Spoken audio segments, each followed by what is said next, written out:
આમ આદમી પાર્ટીના પ્રદેશ મહામંત્રી રાકેશ હિરપરાની આગેવાનીમાં આજરોજ દારૂના અડ્ડાઓ પર જનતા રેડ કરી હતી।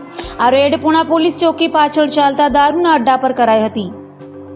આપના પ્રદેશ મહામંત્રી રાકેશ હિરપરાની આગેવાનીમાં આજરોજથી આમ આદમી પાર્ટીએ ગુજરાતના અસલી દારૂ કૌભાંડની સામેની લડાઈની શરૂઆત કરી હતી, જેમાં પુણા પોલીસ ચોકીની પાછળ ચાલતા દારૂના અડ્ડા પર જનતા રેડ કરી છે। આજની રેડ બાદ આપના પ્રદેશ મહામંત્રી રાકેશ હિરપરાએ જણાવ્યું હતું કે ભાજપે દિલ્હીમાં ફરજી દારૂ કૌભાંડમાં ઈમાનદાર અરવિંદ કેજરીવાલની અનૈતિક ધરપકડ તો કરી લીધી, પણ ગુજરાતમાં ઠેર ઠેર દારૂના અડ્ડાઓ ધમધમી રહ્યા છે। તે ક્યારે બંધ થશે? ગુજરાતના દારૂના માફિયાઓને ભાજપ સરકાર ક્યારે જેલમાં મોકલશે વગેરે જણાવ્યું હતું।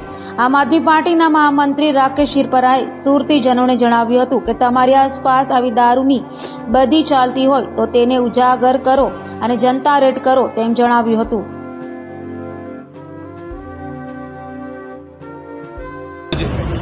ઉણા ગામ સુરતમાં ઉણા ગામ પોલીસ ચોકીની પાછળ ચાલતા દારૂના અડ્ડા પર સુરતના વિપક્ષ નેતા માનનીય શ્રી પાયલબેન સાકરિયા, નગરસેવક એવા શ્રી વિપુલભાઈ સુહાગિયા તેમજ અન્ય નગરસેવકો, સુરતના લોકસભાના પ્રમુખ એવા રજનીભાઈ વાઘાણી, શહેરના મહામંત્રી એવા ઘનશ્યામભાઈ વાઘાણી સહિત તમામ કાર્યકર્તાઓએ ઉણા ગામ પોલીસ ચોકીની પાછળ ચાલતા દારૂના અડ્ડા ઉપર જનતા રેડ કરી હતી। જ્યારે અમે રેડ કરી ત્યારે જોયું, તમે વિડીયોમાં પણ જોયું હશે કે ખુલ્લેઆમ અઢળક દારૂની બોટલો પડી હતી। ઘણો બધો લોકો ખુલ્લેઆમ દારૂ પીતા હતા કોઈપણ પ્રકારના ભય વગર, અને લાખો રૂપિયાનો એમ કહી શકાય કે દારૂ ત્યાં વેચાતો હતો, દારૂ ત્યાં મળતો હતો। હવે આ જનતા રેડ કરી એનું કારણ શું?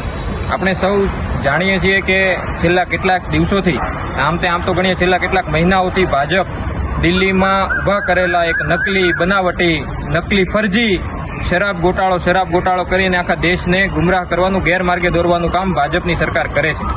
અમે આખા દેશના લોકોને, ગુજરાતના લોકોને બતાવવા માંગીએ છીએ કે એ જ ભાજપના શાસનમાં છેલ્લા 30 વર્ષથી જે ભાજપનું શાસન છે એવા ગુજરાતના ખૂણે ખૂણે દારૂના અડ્ડાઓ ધમધમી રહ્યા છે। ગુજરાતના યુવાનોની નસોમાં, ગુજરાતના યુવાનોની રગોમાં દારૂ અને ડ્રગ્સ નાખવાનું કામ ગુજરાતની ભાજપ સરકાર કરી રહી છે।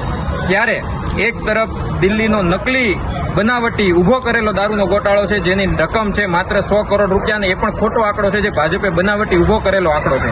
અને એક તરફ ગઈ વિધાનસભા સત્રમાં ગુજરાતમાં ભાજપના ગૃહમંત્રીએ પોતે એવું સ્વીકારેલું છે કે ગુજરાતમાં છેલ્લા 2 વર્ષમાં 5,000 કરોડથી વધારે રૂપિયાનું ડ્રગ્સ પકડાયું છે। દારૂનો આંકડો તો અલગ છે।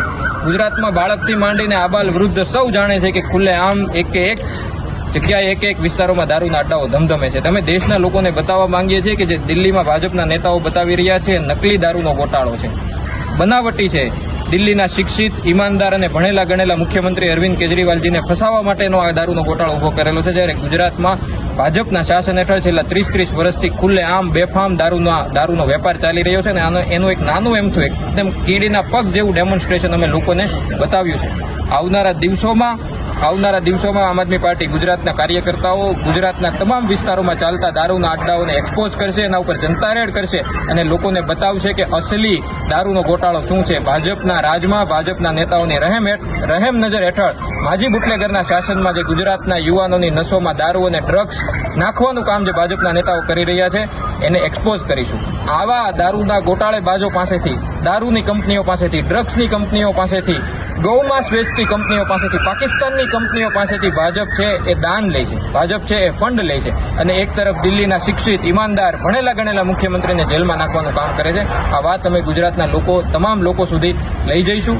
આજે દારૂના અડ્ડા ઉપર જ્યારે જનતા રેડ કરી, લાખો રૂપિયાનો મુદ્દામાલ ત્યાં પડેલો હતો, એમાંથી મેં વારંવાર પોલીસને ફોન કરી, પણ પોલીસે આવવા માટે વારંવાર ફોન કરવા છતાં લેટ આવી, મોડી આવી, એને કારણે ત્યાં બધું સગે વગે કરી નાખ્યું, એ લોકોએ બધું મસ્ત કરી નાખ્યું, અને માત્ર 2,000 રૂપિયા, 3,000 રૂપિયાનો દારૂ અત્યારે પકડી અને પોલીસ સ્ટેશનમાં લાવવામાં આવ્યો છે। અમે તમામ માન્ય વિપક્ષ નેતા રજનીભાઈ, માન્ય કોર્પોરેટર શ્રી વિપુલભાઈ સુહાગિયા સહિત અમે બધા તમામ મિત્રો અહીંયા ફરિયાદ નોંધાવવા માટે આવ્યા છીએ। પોલીસને અપીલ કરી છે કે આ દારૂનો વેપાર કરતા માફિયાઓ વિરુદ્ધ, અને માત્ર એ દારૂ વેચતા હતા એ નહીં, એની પાસેથી દારૂ ક્યાંથી આવ્યો, આ આખી ટ્રેલ શું છે, આખી આને ટ્રેલને પકડવામાં આવે અને મોટા માફિયાઓને પણ જેલમાં નાખવામાં આવે। આવનારા દિવસોમાં ગુજરાતના તમામે